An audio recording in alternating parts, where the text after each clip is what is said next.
This is a brief history of international oil trade focusing on the American continent. And, that's it. Okay, so humans first discovered oil over 100 years ago in the U.S., right? What? They first discovered oil over 100 years ago in the U.S. Crude oil. Uh-huh. Not like, like alpha omega 3 oil. But crude oil. Not like snake oil or like olive oil, but crude, light, sweet crude oil. It was first discovered like over 100 years ago in the U.S. Okay. So, in the 20th century, like 1900 to 1999 or whatever, in that 20th century, the U.S. led the world in the production of oil. Really? Okay.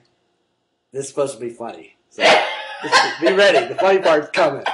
The U.S. led the world in the production of oil as well as in the consumption of oil. All right? So currently, this is like 2011, the U.S. is the third leading producer of oil in the world, but still consumes more than twice as much oil as any other country in the world. Almost 25% of global oil consumption. Okay. While the remainder of this piece focuses on the American continent, here's a brief...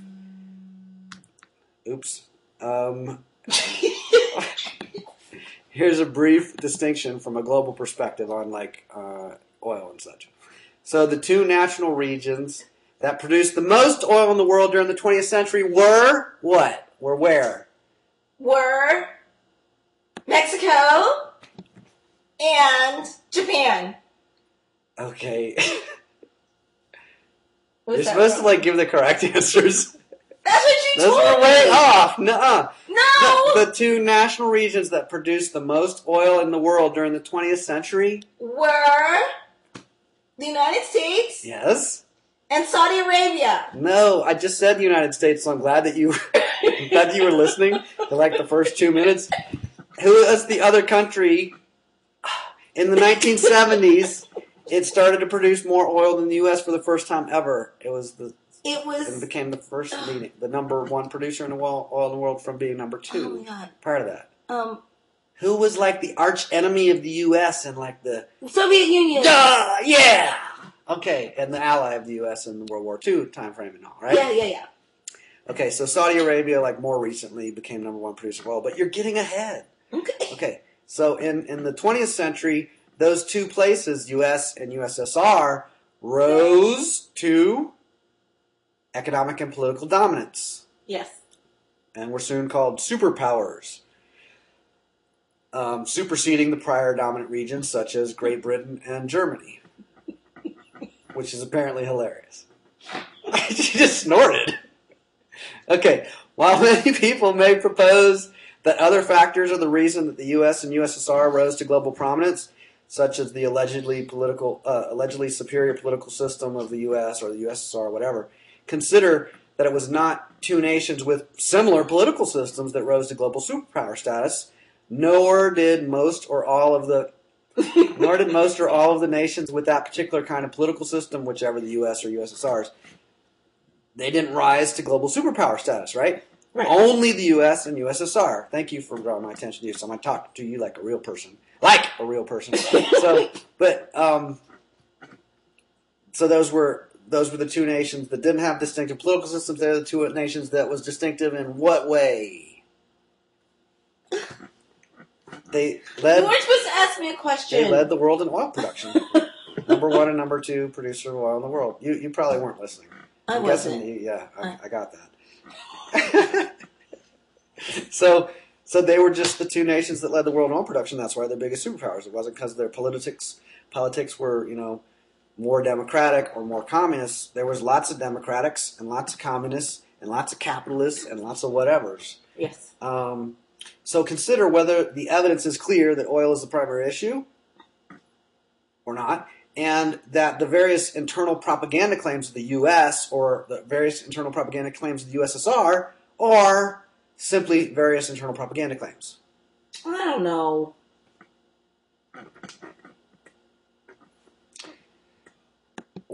Give me an example, ma'am, of an internal propaganda claim. Well, that would have to be assuming that it's propaganda and not the truth. Yeah, pretty much anything that is like delivered as like a mass media like theme, like an example. I mean, I'm calling that propaganda. Oh, okay. Like something that everybody knows is true. Everyone knows that the price of oil in the United States went up because of the problems we're having with Saudi Arabia. Everyone knows that. Do you mean Iraq? Yeah, those people. Exactly. Okay, good. And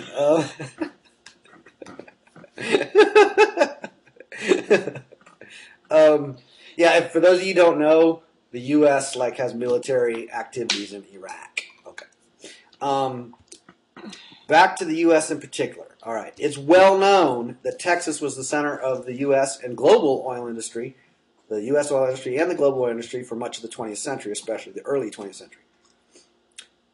Is it well known by you? Did you know that? Mm-hmm. Okay, good. So, on that note, here's a question for political ideologists. Was it the vastly superior political system of Texas relative to all other states of the U.S., which led Texas to being the U.S. state with the most economic growth in the early 20th century? Yes. No. Oh. It's because they had all the oil. Was that what you just said? Yes. That's, again, listen. Like, I'm telling you stuff and then I give you the pop quiz, like, with the answers that I just told you. Okay, I'll be better. Okay. Keep going. Be better. I'm going to be better. Here's some content from Wikipedia, and there's the link right there. I'm reading. Listen. You want to read this part? You can come read it. No. Okay. The Texas oil boom, sometimes called the Gusher Age, was a period of dramatic change and economic growth in the U.S. state of Texas during the early 20th century that began with the discovery of a large petroleum reserve near Beaumont, Texas. Woohoo! Yeah! The find was unprecedented in its size and ushered in an age of rapid regional development and industrialization that has few parallels in U.S. history. Texas quickly became one of the leading oil-producing states in the U.S. Yes. And then the leading oil-producing state in the U.S., along with Oklahoma and California. Soon, the nation, the U.S., overtook the Russian Empire as the top producer of petroleum, which suggests that the U.S. first was top producer, then the Russian Empire, and then the U.S. resumed in the early 20th century number one producer status. So by 1940, Texas had come to dominate U.S. production of oil. Some historians even define the beginning of the world's oil age as the beginning of this era in Texas. Meaning, like, when Texas was really flowing with oil. So, many small towns, such as Wortham, which had become boom towns during the 1920s, they saw their booms end in the late 1920s and early 1930s as their local economies collapsed, resulting from their dependence on relatively limited petroleum reservoirs. In other words, they specialized too much, you might say too much, they specialized in the oil industry, so once the oil wells were dry, guess what? Those boom towns went to ghost towns, that kind of thing. Yep.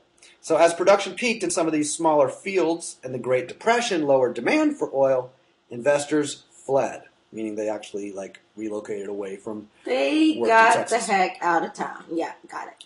In the major refining and manufacturing centers such as Beaumont, Houston, and Dallas, yes, the boom continued to varying degrees until the end of World War II. By the end of the war, the economies of the major urban areas of the state had matured, which means that as big as they were going to get, I guess. Mm-hmm. So though Texas continued to prosper and grow, the extreme growth patterns and dramatic socioeconomic changes of the earlier years largely subsided. So basically by the end of World War II, all that big growth in Texas was already over. By the mid-1940s, Texas went from rising in prominence to just maintaining prominence. Yes. And then eventually it lost such singular and exclusive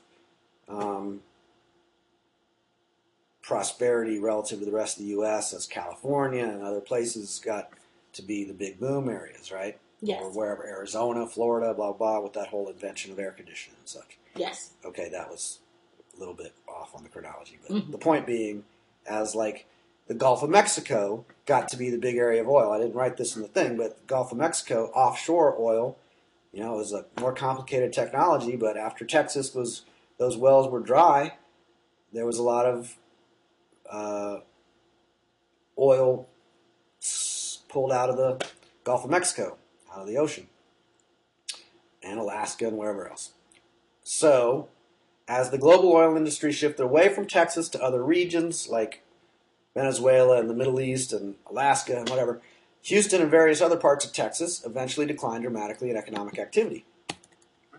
Got it? Yes. Simple. All right. So moving on from the early 20th century and Texas. What? Where's my quiz? Well, I just was like, whenever there's a question in here, then I'll ask it to you. Okay. Okay. Who is to blame for the demise of the oil industry's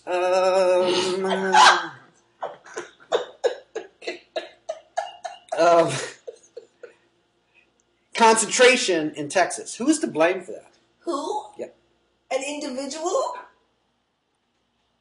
A, an individual, or B, a group of people. A group of people. Okay. So which group of people? I don't know. You're just making this up. I can tell. Like, who is to blame? Like, geologists. Geologists! Because they're the reason that the oil wells ran dry. What? Well, there was this oil in Texas, and then the oil industry people took it out, and there was not much oil left.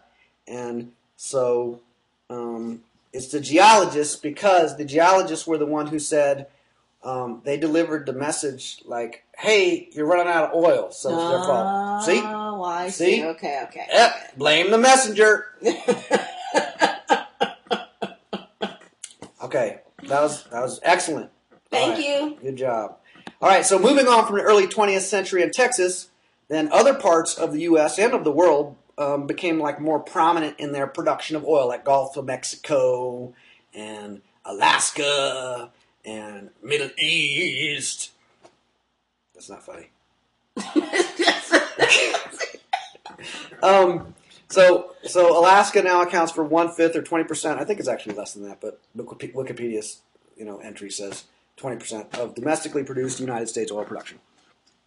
And Prudhoe Bay, which is North America's largest oil field currently, yes, it alone accounts for 8% of the U.S. domestic oil production, typically producing about 400,000 barrels of oil per day. Wow. Attached is a chart of Alaskan oil reserves and production across a few decades, and that chart basically shows 1988 was the peak, a little over 2 million barrels a day in all of Alaska. Now it's down to like 700,000. Actually, that was 2008. It's down even further. It's 2011 now, as you may know. Did you know that? What year is it? 2011. Excellent. So note that while many U.S. states are facing bankruptcy as of 2011, or insolvency and budget issues at least, Alaska is not. Alaska created a fund in 1976 that, beginning in 1982, has done what? The fund grew. Got bigger. Yeah, that's correct. The fund grew, but what was the purpose of the fund, and what is like why do I bring it up relative to like other states' budget issues? It's a fund, so there's no taxes, and it's for extra money. It's for excess. Who gets it? People. The people. The residents. Yep. Those people who... The people of Alaska. The people of Alaska! So, Alaska created this fund in 1976 that, beginning in 1982, started to pay residents for being residents of Alaska. They paid out, in 2008, $3,269 per person for the year of 2008. And when was that? 2008. And we know who was the governor of Alaska back then. Look at that. Or Tina Fey? Which one? Okay, so while she's recovering from that, so $3,269 per person in 2008. That was 5% of the dividends or earnings of that fund. So that means that the $40 billion of principal is not reduced by those payments, right?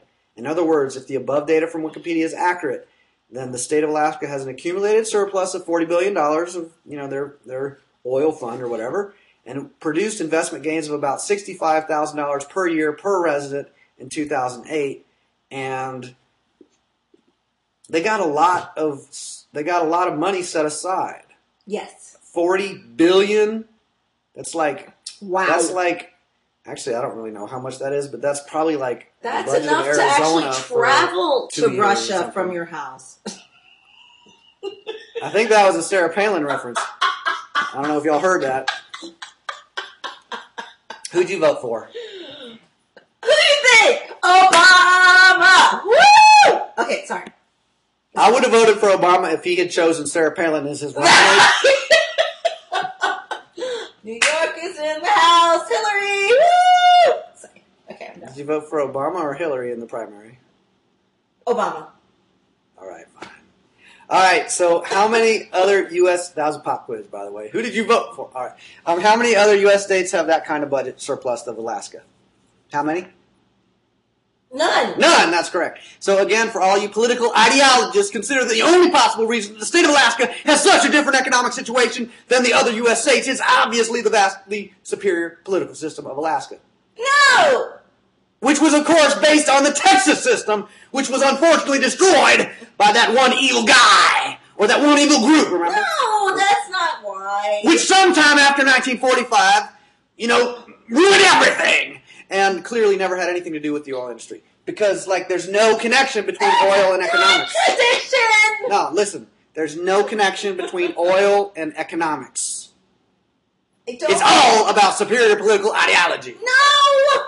Like Ron Paul said when he was Sarah Palin's running mate, you are no Tina Fey. Now, moving on beyond the U.S. Notice that of the top 4 national regions in the world for remaining oil reserves, like how much oil is left, with various precision of the estimates, 3 of the top 4 national regions of the world for remaining oil reserves are on which continent? They're on the continent of... Which one are we on now?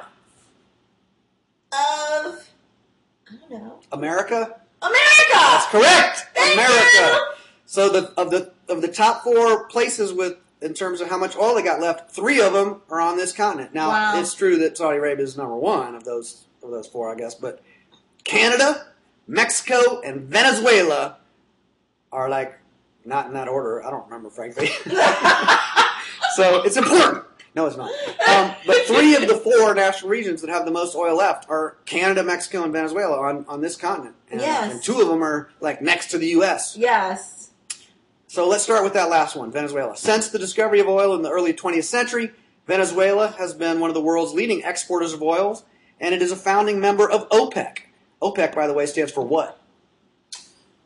Oh, my goodness. Wait.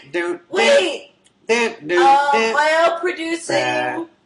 OPEC. I should know this. Oil producing and energy exporting countries. That's correct. Venezuela was a founding member of OPEC, which is a private group of oil-producing and exporting countries. Now, Russia, or USSR, is an oil-producing and exporting country, but it's not part of OPEC. It's a private group of oil-producing and exporting countries. The U.S., the number 1 producer of oil in the 20th century, was not a member of OPEC. OPEC's a private group.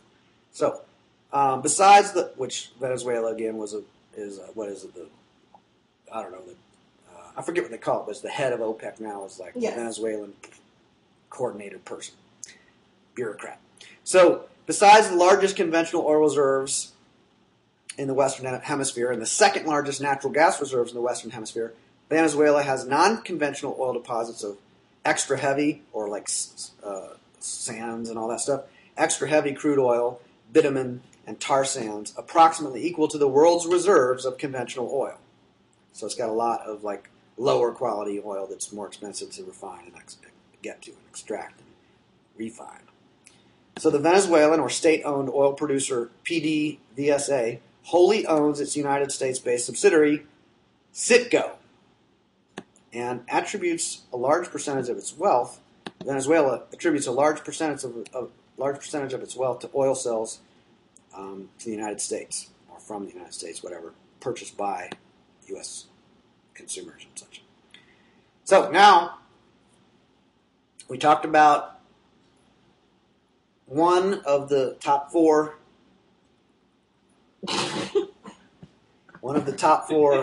countries in terms of how much oil they got left in reserves.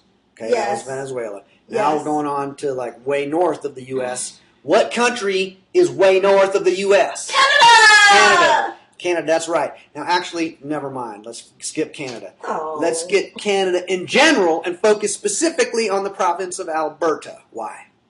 Capital! No, because it's got more oil than the rest. Anywhere else. Yep. Okay. Alberta has 39% of Canada's remaining oil reserves of conventional oil, but if oil sands are included, Alberta's share is over 98% of Canada's oil reserves in Really? Alberta. Really? Well, I mean, I don't know.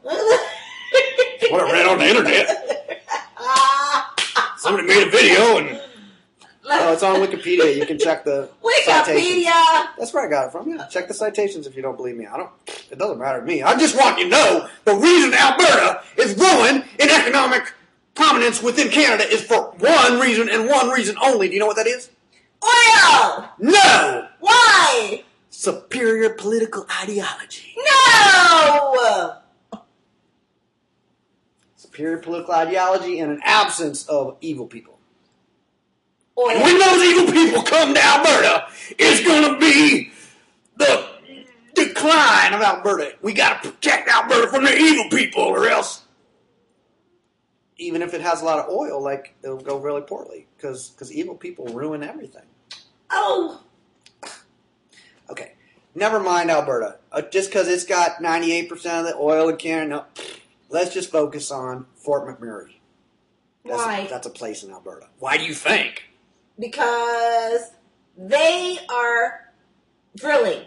They're what? Drilling. Drilling? Yeah, no. And they have a vastly superior political ideology over the rest of Alberta.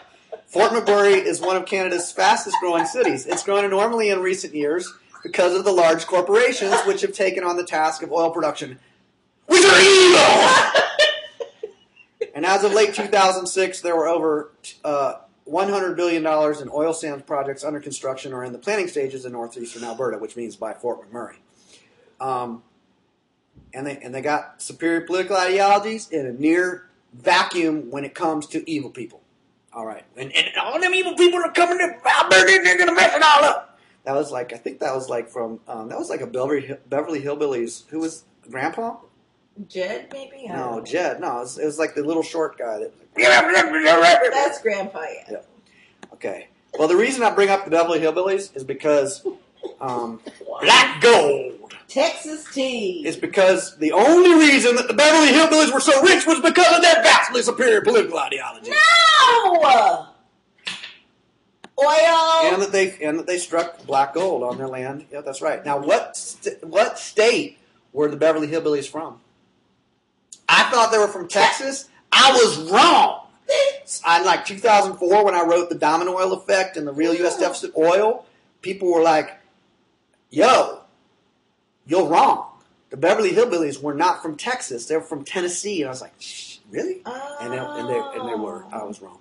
But they moved to where? Beverly Hills, California, because that's where the rich people are. That's where they are. Like it's like not New York. And also they had movie studios there for like TV shows. All right. Yes. So I probably did not need to tell you, and I probably don't need to tell you that the only possible reason that Fort McMurray and Alberta are growing so much faster than the other regions of like Canada is because of their advanced political system. Thank you. You are learning. Their vastly superior political ideologies and political system based exclusively off of those of Alaska, Texas, Venezuela, Russia, Saudi Arabia, and all the other places that, the oil-producing countries. Exactly. They have the political ideologies of oil-producing That's countries. just a coincidence.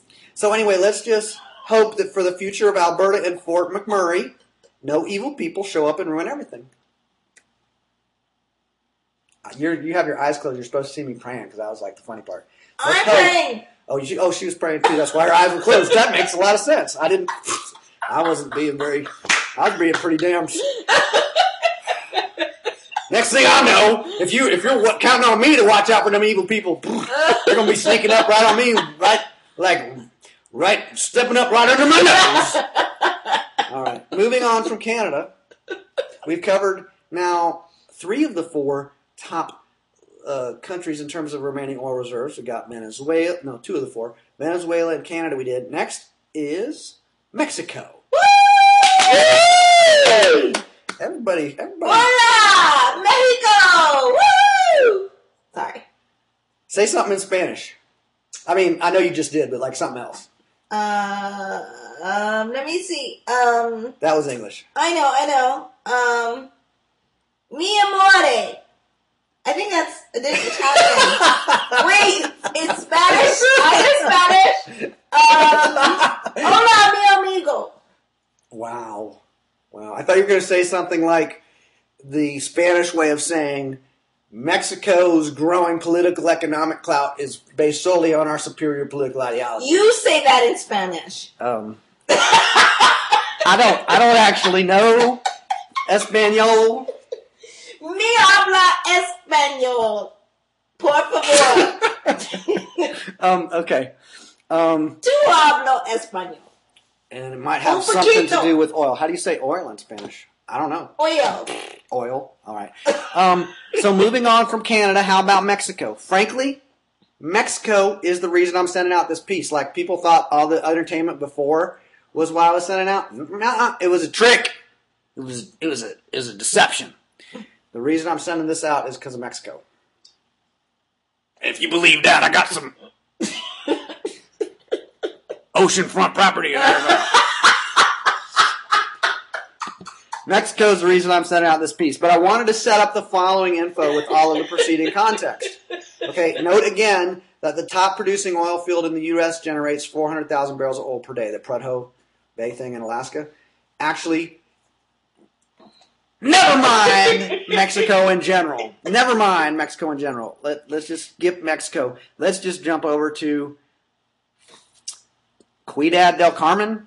Ciudad del Carmen, sí. Yeah. In 2002, Pemex, which is the state-owned oil company of Mexico, it began developing an oil field located 105 kilometers from Ciudad del Carmen. That means in miles, like 60? Yes. 1 miles or something? Something. So it's estimated that by 2011, which is now, what year is it? 2011! The oil field, would produce nearly 800,000 barrels per day.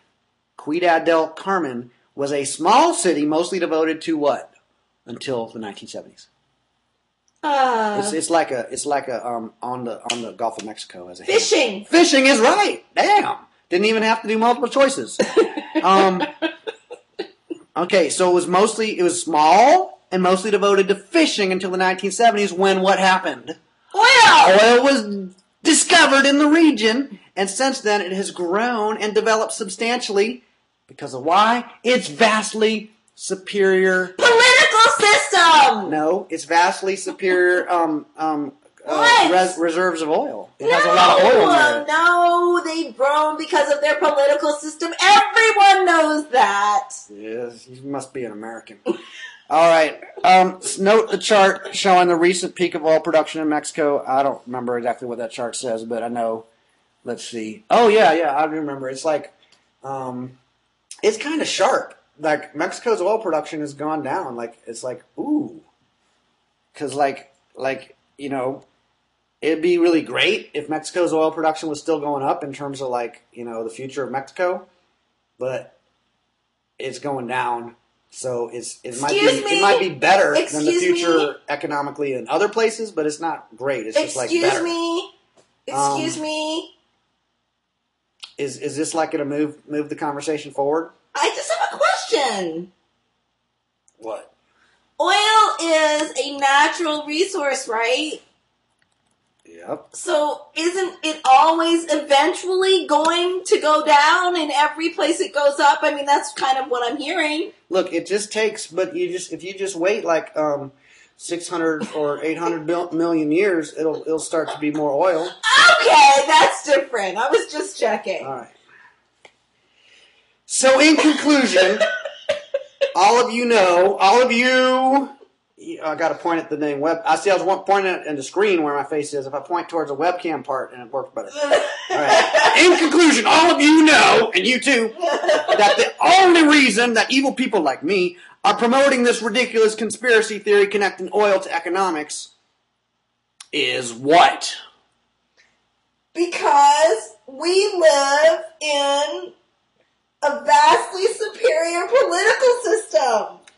We're obviously trying to distract the other people like the Mexicans and Venezuelans and Saudi Arabians and such from copying our vastly superior political system and vastly superior political ideology so that they don't compete against us and like get richer. Yes. Like when we buy oil from them. Yes. With all the money we accumulated from like selling oil to the rest of the world or whatever in the 20th century. Yes. All right. So thank you for your cooperation, complacency, and compliance. Please follow the guidelines we established to ruthlessly exploit the people of Wortham, Texas, and Houston, and all those other places which boomed, because they had oil and then they used up their oil and then they got shrunked again, like after they had boomedified. Boomedified and shrunk. And then they got shrunkenfied after they ran out of oil because they extracted it all and sold it to California or New Yorkers and such. Okay, so please follow the guidelines we established to ruthlessly exploit the people of Wortham, Texas by buying their oil from them.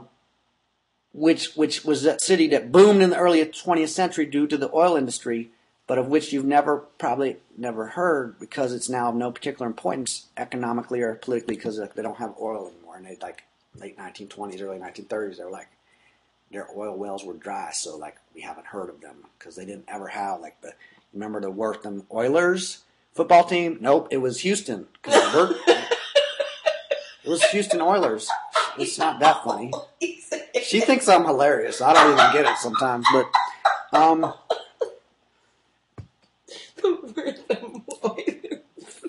there was a football team called the Houston Oilers. And Houston's like a well-known city because of what? Because it had a bunch of oil. It was the port, really, that had the oil go around it. But, through it, blah, blah, blah. But Wortham, Texas, you never heard of it. It didn't last into the 40s and 50s and 60s and 80s and blah, blah, blah. I skipped the 70s. I don't know if you caught that. Because it just didn't have that much oil. So it boomed a little bit, and then it went into anonymity. Anonymity, yes. Yep. Like that one song written by, I don't know who. Okay. So it's of no importance economically or politically now because they ran out of oil.